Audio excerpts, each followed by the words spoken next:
Leviticus 5. If anyone sins because they do not speak up when they hear a public charge to testify regarding something they have seen or learned about, they will be held responsible.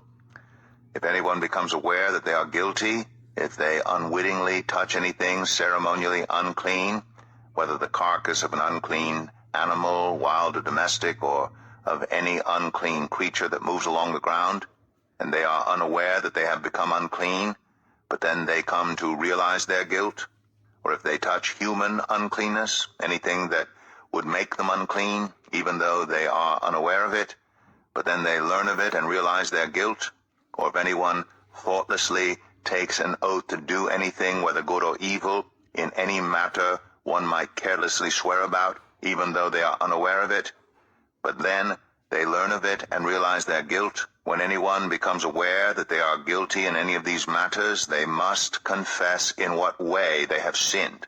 As a penalty for the sin they have committed, they must bring to the Lord a female lamb or goat from the flock as a sin offering, and the priest shall make atonement for them for their sin. Anyone who cannot afford a lamb is to bring 2 doves or 2 young pigeons to the Lord as a penalty for their sin, one for a sin offering and the other for a burnt offering. They are to bring them to the priest, who shall first offer the one for the sin offering. He is to wring its head from its neck, not dividing it completely, and is to splash some of the blood of the sin offering against the side of the altar. The rest of the blood must be drained out at the base of the altar. It is a sin offering. The priest shall then offer the other as a burnt offering in the prescribed way, and make atonement for them for the sin they have committed, and they will be forgiven. If, however, they cannot afford 2 doves or 2 young pigeons, they are to bring as an offering for their sin 1/10 of an ephah of the finest flour for a sin offering.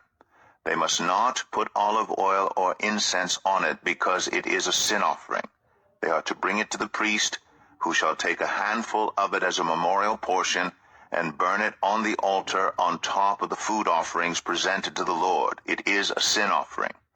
In this way the priest will make atonement for them for any of these sins they have committed, and they will be forgiven.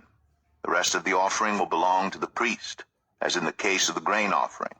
The Lord said to Moses, "When anyone is unfaithful to the Lord by sinning unintentionally in regard to any of the Lord's holy things, they are to bring to the Lord as a penalty a ram from the flock, one without defect, and of the proper value in silver, according to the sanctuary shekel. It is a guilt offering.